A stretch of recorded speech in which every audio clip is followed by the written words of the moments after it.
AFR On Demand is brought to you by Breck Golf. Try Beaver Creek today, just 20 minutes from downtown Baton Rouge in the Zachary area. They've got a PGA Tour driving range, a short game practice area, 30 to 40-yard practice shots. It's a great place to chip and putt and practice if you don't have time for a full round. Book your tee time today, golf.breck.org, golf.breck.org. Matt Moscona. I'm very important. After further review. Say it one more time. After further review with Matt Moscona. And here we go. Live from the Raising Cane studio. Let's ride!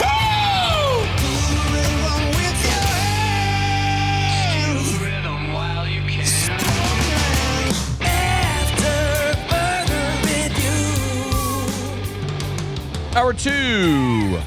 Off we go. Welcome aboard. Glad you're with us. It's AFR, powered by Sunshine, your hometown John Deere dealer in Louisiana. I'm Matt. This is Shaq O'Neal, and I hate Matt. Paul O'Neal. They're chanting Paul O'Neal's name.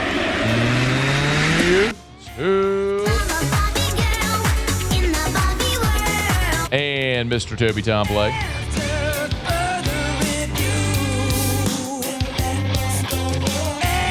We're here, glad you are as well. Get out there, make it a good one. Saints UDFA, Jeremiah McClendon in 15 minutes. I haven't heard Shut Up Kid in a minute. Did we remove that? I replaced it with Will. I don't want to replace it. You don't want to replace it? Okay. I want it in. I want them all. We can't get rid of Shut Up Kid. It's a staple. Okay. Well, I mean, because we put it in there when we got rid of Will the first time after. It's become a staple. Yeah. Okay. We only removed Will because it was exposed nerve endings for people when he got fired. True. Do you have it there? No, I got to put it back on there. Yeah, you need to. Unacceptable. I got to tell that kid to shut up. That kid who's like a high schooler now. That's crazy, man. Probably is really excited to tell his friends every day that that's him saying, "You're a loser, Matt," or whatever he said. That's what he said. Take the L, Matt. That too. It was a bunch. I think he called you Matt Mapoo at one point. With his squeaky voice. Yeah. Larry Holder. He's out there raising degenerates. What'd you expect from a Rummel grad? Dork. Lane Kiffin met with reporters on Tuesday. LSU wrapped up spring Saturday with a scrimmage in Tiger Stadium. And so as not to bury the lead, when we gave you our notes, again, there was no media access to that scrimmage, but I did have a conversation with a handful of people who were there, cobbled together some notes, and maybe the most pertinent thing that I told you was Sam Leavitt participated in 7-on-7. Remember, all throughout spring, as he's come back from that Lisfranc injury, early in spring we saw Leavitt throwing, just with the handing off and throwing with the running backs and the receivers, but not doing any of the team periods, no 7-on-7. And then a couple of Mondays ago when he had the pins removed from the original Lisfranc surgery, we saw Leavitt do nothing. Just wearing tennis shoes, helmet, jersey, out there, hanging around the quarterbacks, listening, trying to absorb everything he could, but not doing any work. Well, so I was surprised when I was told Leavitt did participate in 7-on-7 Saturday. I had something Lane confirmed on Tuesday. Yeah, Sam did a good job. I mean, he only played 8 plays, but threw a touchdown on his first play and a very deep ball that probably would have went for a touchdown, so that felt good. But he's doing a great job. I just met with him this morning on some things, and he's a really competitive, want to be great, want the team to be great. He's in a really good place that way, and just still working through his foot and getting out there and being able to play with the guys more. Lane sort of downplayed it by saying it was only 8 plays. My take on that, I don't know if you feel the same way, is if it's only 8 plays, why risk it? Right? Considering you have so much investment, financial and otherwise, into Sam Leavitt for this season, if it's only 8 plays, why risk it? Well, the answer is you didn't feel like there was a risk, which is awesome, right? Like, they wouldn't have put him out there to run 8 plays of 7-on-7 if they felt like there was a chance he could have a setback in this recovery. That's the great news. Also great news is after not participating all spring, he goes out there and 8 plays, throws 1 touchdown, and apparently would have had another. That's awesome. And, the other thing that Lane, and I think this might have been the best soundbite of the entire 30 minutes or so that we got to speak to Lane Kiffin, 25 minutes, whatever it was on Tuesday, because he was asked about Leavitt just being around, like standing behind the huddle and just physically being there to listen and absorb, and how much that might help. And Lane could have taken that whatever direction he wanted, but I've told you this throughout. He has met, I'm confident of this. Lane doesn't care what we ask. If there's something he wants to say, he's going to go tangentially off of your question to say the things he wants to say. And this comment about Leavitt, I thought, spoke volumes about the player that they signed. He's taking it very seriously. It's a lot to learn within the system, and he really spends a lot of time up here. And that's not easy. When you're not playing, it's a little bit harder, to stay locked in and go to walkthroughs and do all those things. But he's taking that very seriously. He's real serious about being great. Like I say all the time, we actually talked at length today about this. If we're in the team room and I said to all the players, how many of you love football? Every single one will raise their hand. Well, they don't. Some do. Most love what football gives them, whether that's the money, I can wear the gear around, I get the attention, I get social media. Very few of them really love the game, like the work that's within it. And Sam is that. We talked about it today. He loves to work. He loves to go home at night and spend more time on football and things he can develop, not just physically, but mentally also. You know what that reminded me of? But you love to hear that. You don't want guys, what you don't want is a leader who's a great player, but came to LSU because of the money. Money's part of it, and I'm not saying it's a bad thing. I'm a guy hand in the air who's like, go get your money. Transfer 4 times if you want to give yourself best opportunity money, whatever drives you. And everybody's driven by different things. Me, Muse, Paul, 3 of us in this room, we all have different motivators. That's human nature. Wherever you go to work every day, some people are driven by awards, and some people are driven by money, and some people are driven by the love of whatever it is they do, whatever it is. And it's fine. There's not a good, bad, right? It's just different. It's just what it is. Everybody has different motivators. Some people want to work a traditional 9 to 5 and have their weekends off so they can spend time with their family and play in a softball league. And if that's you, and you're excited, I'm pumped for you. It's like everybody has different motivators, and that's awesome. Sam Leavitt, who's LSU starting quarterback, is motivated by football and greatness, and that's what you want. That reminds me a lot of Burrow. I know I hesitate to say that because people hear that and they're going to think, you're comparing him to Burrow. I'm not comparing him to Joe Burrow. Joe Burrow is the greatest player in the history of the LSU football program. I'm not comparing Sam Leavitt to that before he's taken a snap at LSU. I'm just saying Burrow had that, where he was driven to be great in his love of football. He'd play it for free. If that was the option, he would go play football for free. Lane Kiffin is effectively describing Sam Leavitt the same way, which is a great thing, what you want. Now, they ain't playing for free. But it doesn't change the personality. Speaking of that scrimmage, now Leavitt did not participate in the scrimmage, but Lane said it was another good day for the offense. I thought the offense was in really good rhythm for the second Saturday in a row. Made a number of plays. The system was kind of working as far as tempo and spreading the ball around. We held after the first series a few defensive players, so that obviously helps in that situation. But I was very pleased with that. We actually threw 7-on-7 first, which we normally wouldn't do, just so Sam and really a number of other players, including Witt, were able to do that they wouldn't have been able to do team stuff. So that kind of felt good, too, seeing everybody out there together. Love to hear that. They got a lot of work. They got a lot of guys reps. And, the most extensive answer Lane gave in the entire day was when he was asked, did he get what he wanted out of spring practice? When we decided, to take Sam, part of that was having to realize, okay, he was not going to, for the most part, be there in the spring. And that would have you have a certain feeling about spring, that he's not there, but understand it's about the long term and what that looks like. So I think that played into a little bit, plus some other players not playing. So I think when you add in him, the receiver, Witt, you're going to add some pieces back in where you're going to feel different, in the fall or even the summer. But I think the guys did a really good job buying in, working hard, really trying to do the right things, very little distractions. from guys. There's good and bad to everything. I think the no spring portal, obviously is bad in your first year because you'd like to have it now that you've been here for a while to assess your roster and everything. But the good part is you don't have the problems that we had before, and everybody getting calls from other places and in the middle of spring ball already thinking about are they going to be here or they don't like their play time. So from that point, that helped limit distractions. So I thought they did a good job that way. I think we have a long ways to go with learning our systems inside and out and making sure that we're using players in the right spots and not just running our system because that's what our system was. Progress, I'd say would be the key word.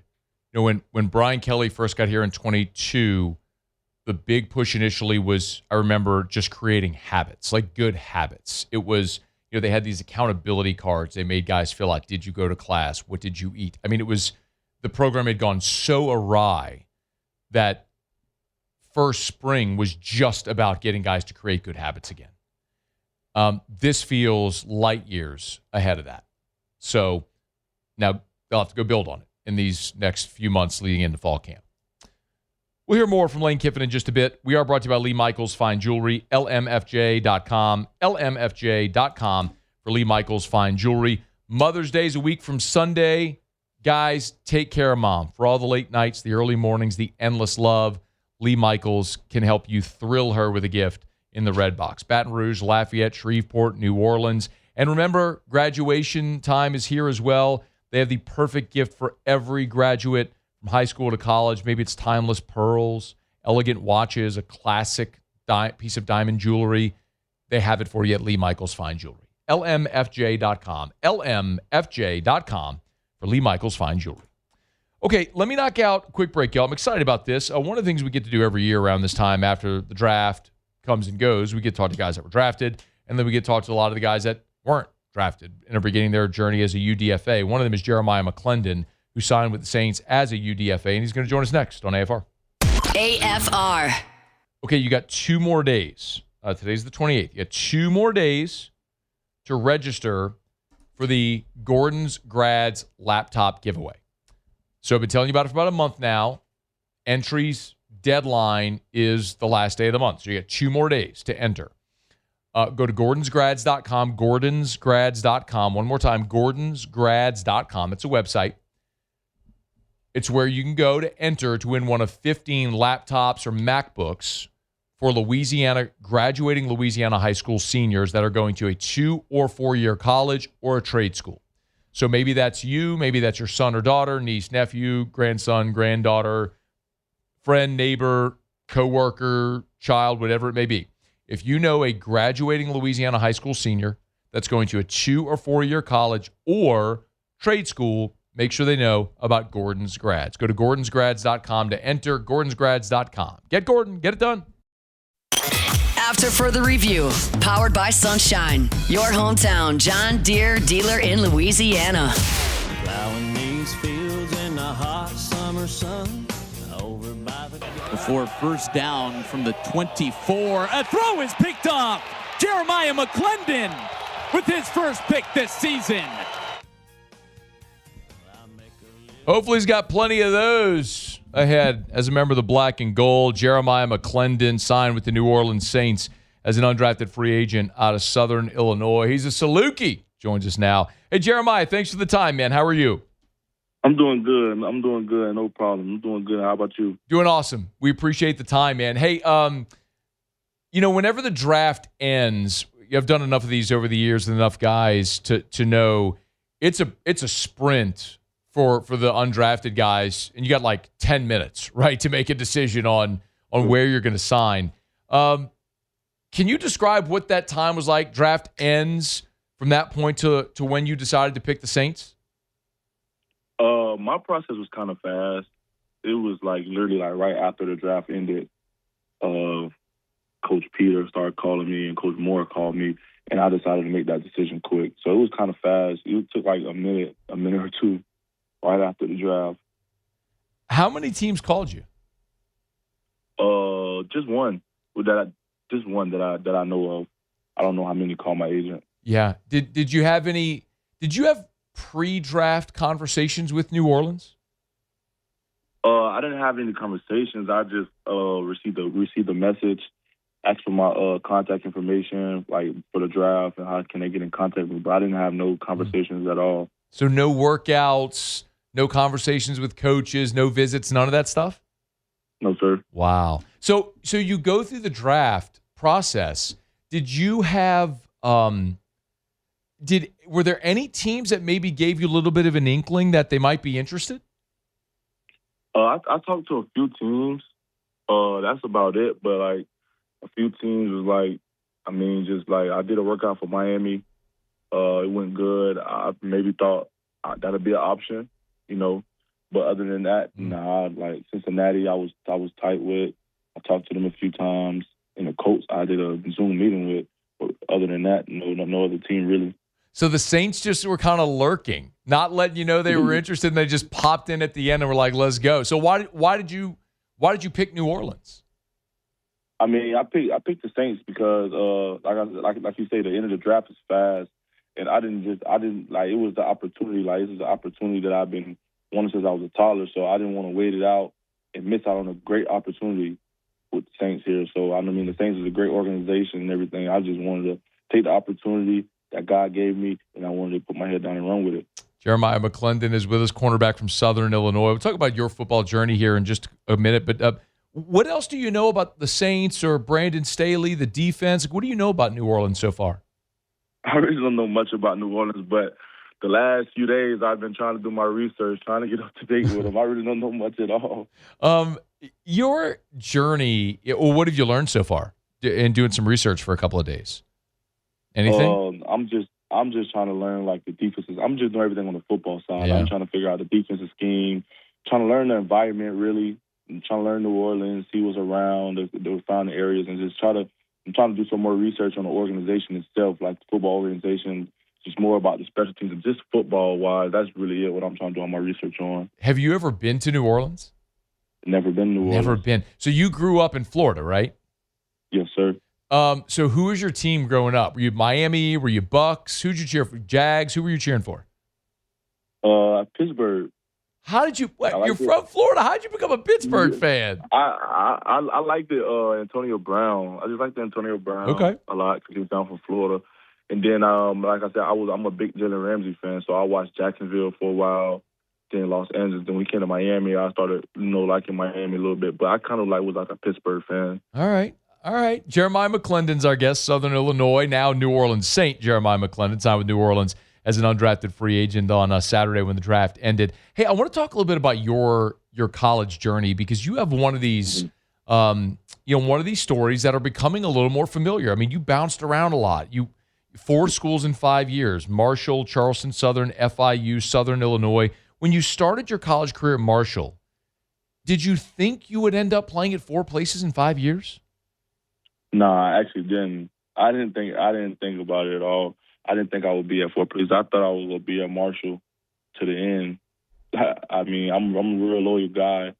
I just like to be with, even growing up, I never switched Little League organizations, never switched high schools. I stayed with 2 Little League organizations and stayed with 1 high school. So I never thought about, changing it up or switching, transferring to a different school. So what happened at Marshall to where you were only there for a year before you left for Charleston Southern?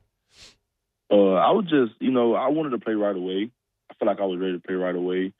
But, I wasn't from the coach. I feel like the coach said I wasn't, but I feel like I was. And, I kind of, the Marshall process was kind of fast. I didn't take no visit there. I didn't see how the environment was. And when I got there, I was there for a little while. And I ended up getting homesick. I wanted to get closer to home. Just being young, first time on my own. The process was just fast. It was like a 2-week process over the summer. And I got there mid-summer, and it was just kind of fast. Yeah. Went Charleston Southern and then FIU, so that brought you closer to home before ending up at Southern Illinois, which meant for a guy from Florida to then end up in Southern Illinois, that's got to be culture shock, man. Did you even have a heavy coat? I know I had to buy one when I first went up there. I bet you did. I bought one when I first got there. What was that experience? I had it there already.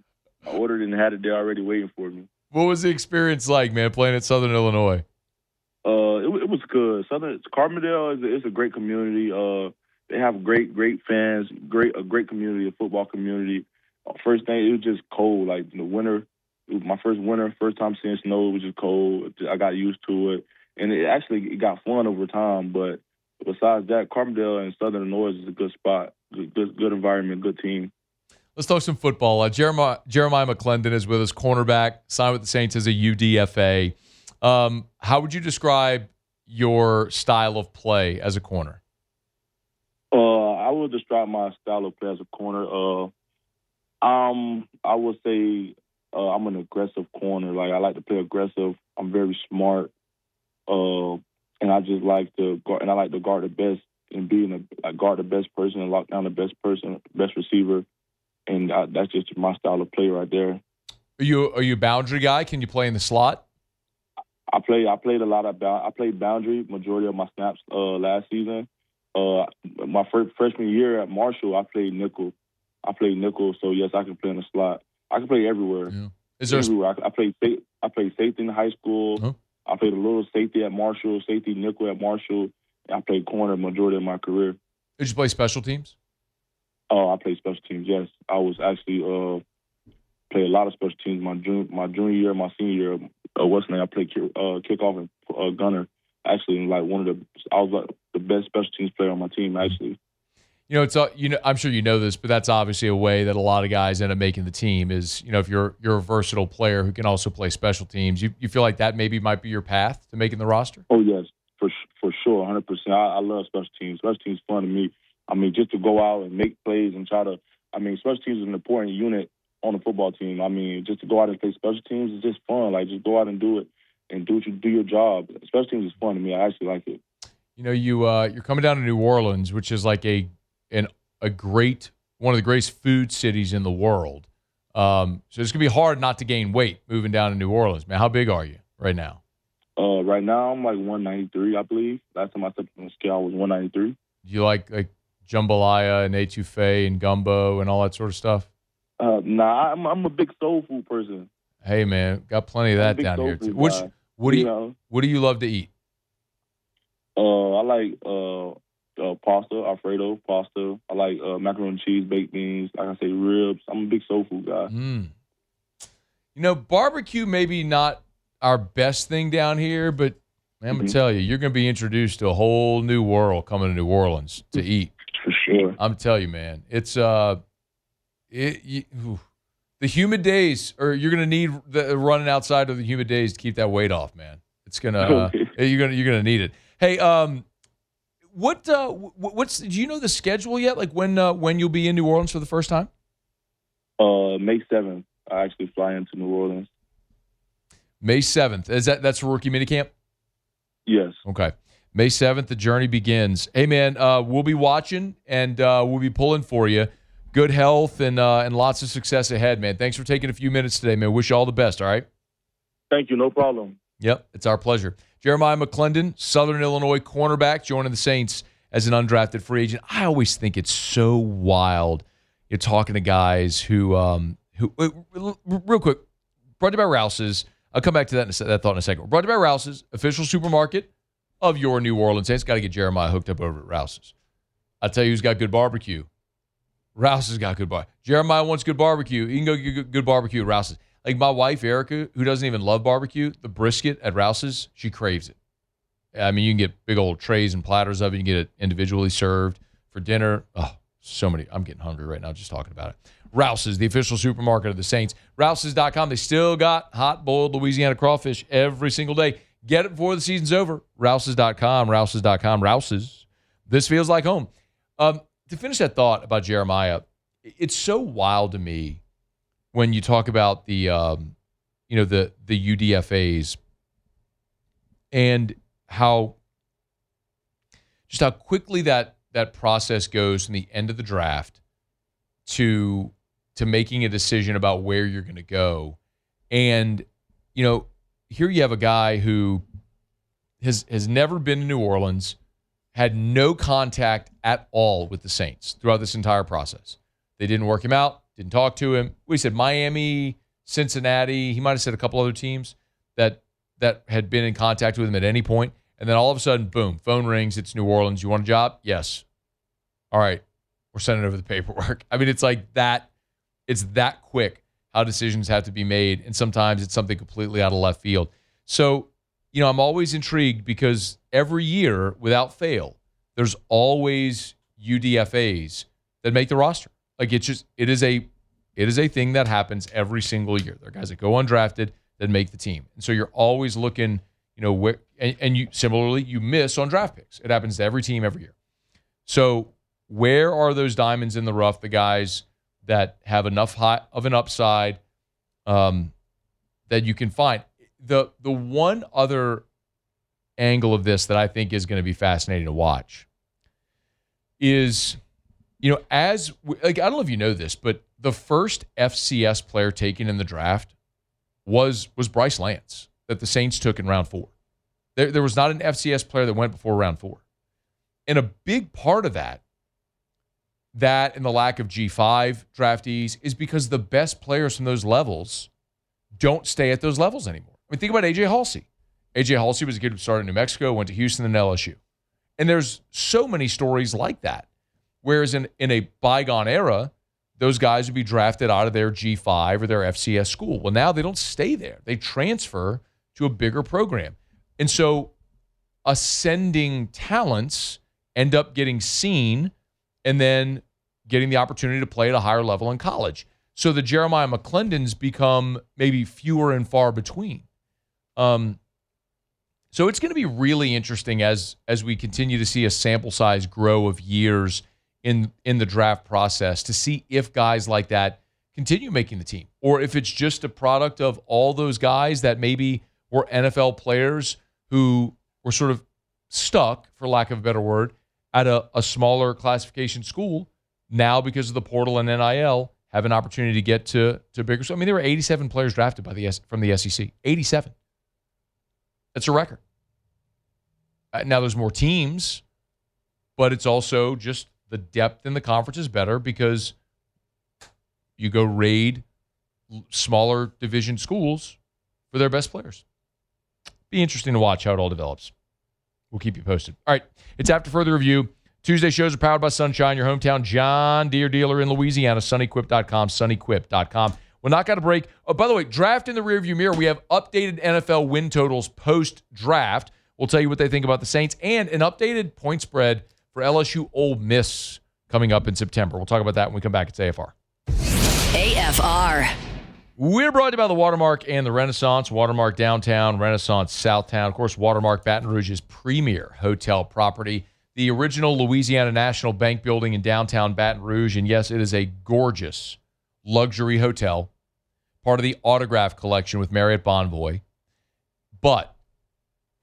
And so if you need a place to stay, have family, clients over coming in from out of town, if maybe you live out of town, you're coming in town for a game, book your room downtown at Watermark Baton Rouge. You'll be glad you did. But remember, it's also an amazing place to host an event. Board meeting, wedding receptions, any type of gala.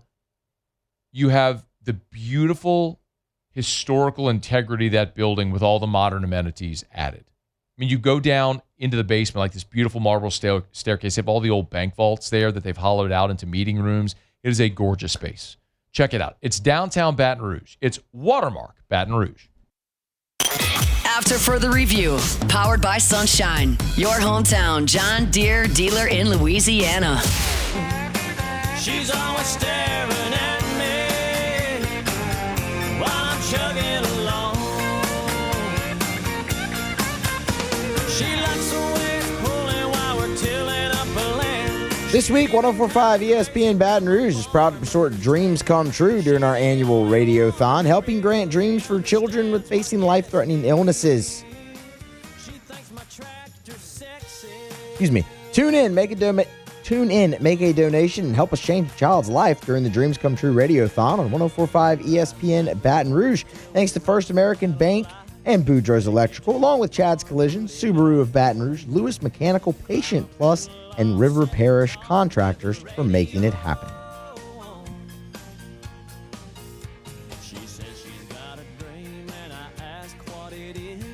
The odds makers have updated the point spread for the LSU Ole Miss game coming up in September. I know it's a long, long way away, but it's going to be one of the most anticipated games of the entire college football season. Obviously, it happens in September. It's week 3. It's LSU going too old. We all, the Lane Kiffin angle, we all know. I'm a little surprised because the line is actually flipped. It's why I'm even bringing this up. LSU is now a 1.5-point favorite on the road. You give typically 3 points for home field. So you figure, LSU and Baton Rouge, it would be a 4.5-point choice in that game. So we all know the reality of Trinidad Chambliss returning to Ole Miss and what that likely means for that offense. But Ole Miss only had 2 players drafted, but they did lose quite a bit off this past year's team. But I think what it illustrates is also, Chambliss is back, Kejuan Lacey's back, but TJ Daugherty was the leading tackler in the SEC. He's now in Baton Rouge. DeJon Stribling is in the NFL. Winnie Watkins is in Baton Rouge. Deuce Wallace is in the NFL. It's going to be very different for Ole Miss, and I don't think that they're going to be a bad team. I also look at Ole Miss, and I just this isn't an LSU take. This is a Matt football take. I'll tell you about Ole Miss the same way that for the same reason, the day Nick Saban retired, for the same reason, the minute Nick Saban retired, and I was sitting right here in this chair, and I just jumped up and celebrated and acted like a total fool. Because you can't lose the greatest coach of all time without feeling it, without regressing. There's no sport in the world where coaching matters more than football, because every play is tactical warfare. You have offensive staff, defensive staff, and every single play, the coaches are strategizing against the other team. Every play. Now, you got to go execute, and you have to have good players and all that stuff. But it's different in continuous action sports like basketball or hockey or soccer. I'm not saying coaching doesn't matter. I'm just saying in the moments. In baseball, there's nothing a coach can do to make a pitcher throw the ball over the plate or the hitter to hit a fastball. You can certainly look at scouting and position your defenders or what pitch to throw in a certain count against a hitter. There's that, but football is different. Coaching, there's no sport where coaching matters more. So you take Lane Kiffin and Charlie Weiss and the entire offensive staff away from Trinidad Chambliss and Kejuan Lacey, and it is fair to say, are they going to be the same? Probably not. I know you bring in an OC that had been on staff before, but it's the same thing that LSU did when Ed Ogeron went and hired Jake Peetz. Who knows the Joe Brady offense? Jake Peetz does. Put him in there. How did that work? I get it. You didn't have Joe Burrow. You went from Joe Burrow to Max Johnson. Giant chasm there. But also, you were a shell of what you were. Which goes to show you, the players matter a lot. But my goodness, you take Dave Aranda away, and you went from Dave Aranda to Durante Jones, or you went from Dave Aranda to Bo Pelini is actually what you did, and you went from Dave Aranda to the worst defense at that point you'd ever had. Coaching matters. You take Lane Kiffin away from Ole Miss, Ole Miss is going to be less. They are going to be less than offensively this year than they were a year ago. That is natural to assume. So I'm not terribly surprised to see that line flip and see LSU as a favorite. A long way to go until September. But I think a big part of that also has to be rooted in Sam Leavitt's health. Because if odds makers and bettors are seeing a healthy Sam Leavitt, that does maybe give you more confidence on the LSU side of that. If Sam Leavitt is limited or not up to his max abilities, it changes the entire dynamic. I can be excited about the progress that we saw from Longstreet and Landon Clark in spring. That doesn't mean I'd be excited about either of those guys starting for LSU this fall, because I would not be. Long term, could those guys become really good major college football players? Sure. They got the ability. That's just, I don't think that they're, at this point, capable of leading a championship caliber offense in 2026. That's literally why you brought Sam Leavitt here. So interesting to see that line shift a little bit. It's after further review. Hey, I want to thank you again. Brought to you by Parrish Construction and Roofing. If you missed it, over the weekend, The Advocate announced their Best of Baton Rouge awards, and Parrish Construction and Roofing was honored as the best roofing company in Baton Rouge. So many, many, many thanks to all that took time to vote and name Parrish Construction and Roofing the best roofing company in Baton Rouge. Earlier in the year, we were named Best Roofing Company in the Best of Ascension Awards, and now Best of Baton Rouge. So many thanks to everyone who not only voted, but even more so, those who have given us the opportunity to earn your business. Commercial, residential, repairs, replacements, gutters, soft wash, we do it all. And you can schedule that free no-obligation roofing inspection at parrishbuilt.com, parrishbuilt.com, parrishbuilt.com. Do business with someone you know, Parrish Construction and Roofing, parrishbuilt.com. So in addition to that updated point spread for LSU and Ole Miss, we do actually also now have post-draft updated win totals for the NFL. And the New Orleans Saints now are up to 7.5. Is the over-under. That's over at DraftKings, the win totals for the NFL. If you're wondering about the rest of the division, the Falcons also at 7.5. The Panthers also at 7.5. Seeing a trend here. And the Bucs at 8.5. Effectively, the odds makers are thinking that the NFC South ain't going to be worth jack squat. Again. But no bottom feeders either. You know, you don't see like the Jets at 5.5. I'm looking at the lowest totals here. The Raiders at 5.5. What are they, the Cardinals? They got Arizona at 4.5. So you have a few bottom feeders that they have lower than. Cleveland's at 6.5, oddly. But see the Saints at 7.5, along with Atlanta, Carolina, and then Tampa at 8.5 means, in theory, the division's wide open. I'm not projecting great things for New Orleans, but the reason for optimism that this can be a playoff team is simply rooted in the fact that there is no clear-cut front runner in this division. So go win 9 games, and you could very well find yourself back in the playoffs for the first time after a 5-year absence. All right, it's after further review. Tuesday shows powered by Sunshine, your hometown John Deere dealer in Louisiana. We're not got a final break of hour number 2. Muse will do Tigers in the pros. We are going to revisit some of Lane Kiffin's comments here from Tuesday in his spring football wrap press conference, in particular about 2 position groups that I asked him about, receivers and corners. So we're going to get to that in about 15 minutes. Stay here. It's AFR. AFR. Man, I love telling you about Clegg's Nursery any time of year, because seasonally there's always great things, right? When you get into the fall, you have all your earth tones. You know, we get into winter, we're talking about Christmas trees and all the beautiful Christmas flowers and colors around the holidays. Spring, everything's coming back to life. We're planting flowers. We're planting vegetable gardens and trees around springtime. And we're heading towards summer, y'all. And I'm going to tell you right now, bursting with beautiful summer and spring color blooms. Those tropical plants, they're arriving daily. It is time to add that pop of color to your flower beds, your patio pots.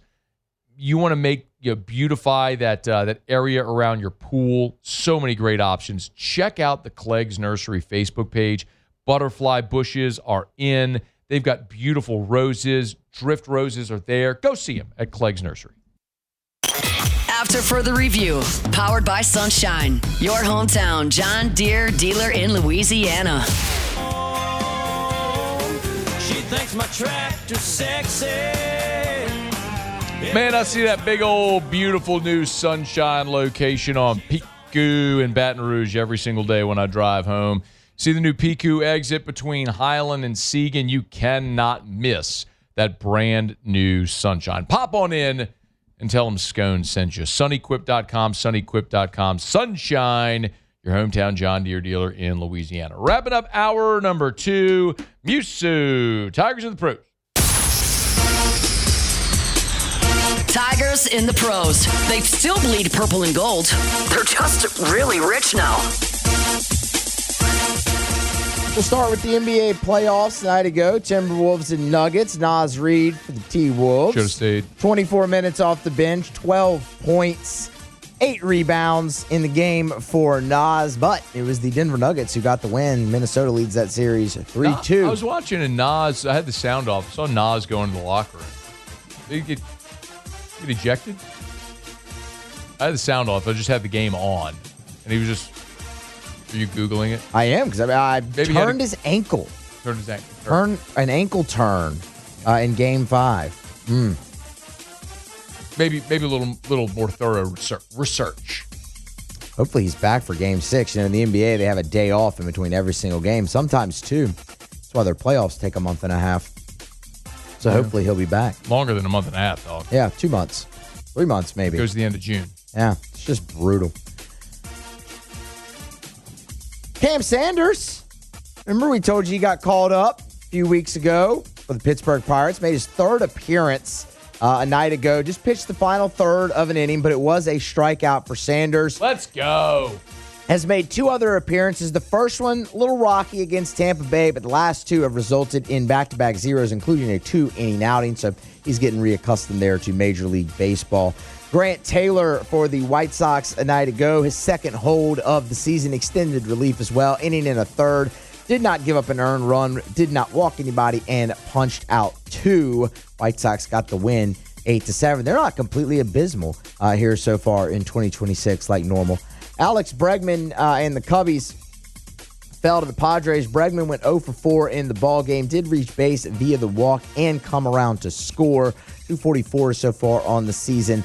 Little daytime minor league baseball here today on Tuesday. Head to AAA where we find the Jacksonville Jumbo Shrimp. And so where we find our old friend Jacob Berry. Jacob Berry. Been a minute.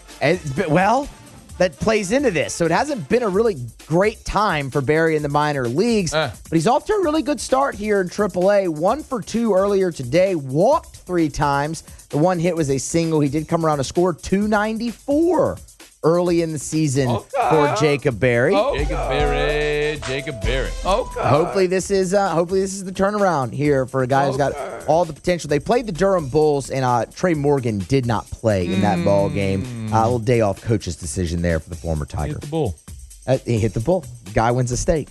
That's Tigers in the Pros. Presented by Our Lady of the Lake, championship health partner of LSU Athletics. Our Lady of the Lake and LSU, together we roar. You can learn more at ololrmc.com/LSU, ololrmc.com/LSU. Some of our friends from Our Lady of the Lake, EJ Kuiper, Ryan Cross, at the NIL Gala on Saturday night there at the indoor practice facility. You can't go to literally any LSU sporting event without seeing FMOL Health, Our Lady of the Lake, on the scoreboard at Alec Box Stadium, signage inside of Tiger Stadium, at the PMAC, or any of the venues, because Our Lady of the Lake and LSU are synonymous with one another, and it's not just a great sponsorship for LSU's athletic teams. It certainly is that, but it's also the healthcare partner that has the student health center contract, and the many different ways that Our Lady of the Lake continues to serve not only the LSU community, the students, the student athletes, but communities all across Louisiana through their hospitals and clinics and their subspecialties. If it's heart, stroke, cancer, pediatrics, they do it all at Our Lady of the Lake. Our Lady of the Lake and LSU. Together, we roar. All right, it is After Further Review. Glad you're hanging out with us here on this Tuesday edition of AFR, powered by Sunshine, your hometown John Deere dealer in Louisiana. Tiger baseball is back on the diamond tonight against Southeastern. Jay Johnson on his coach's show had this to say about the Lions, who are coming into Alec Box Stadium tonight. They have a good team. We played them in the fall. It's very tightly contested games. They're a first-place team. They're well-coached. Coach Barbier, from what I remember, they have plenty of good pitching, so they'll have a good shot to prevent runs on the mound, and they're obviously playing really well right now, and they play the game the right way.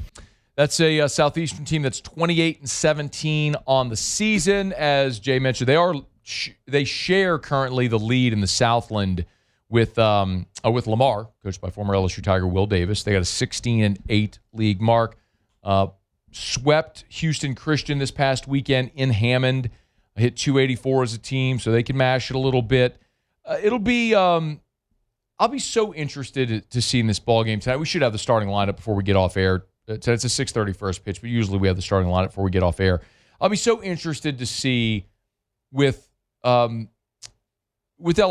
mired in this 9-game conference losing streak.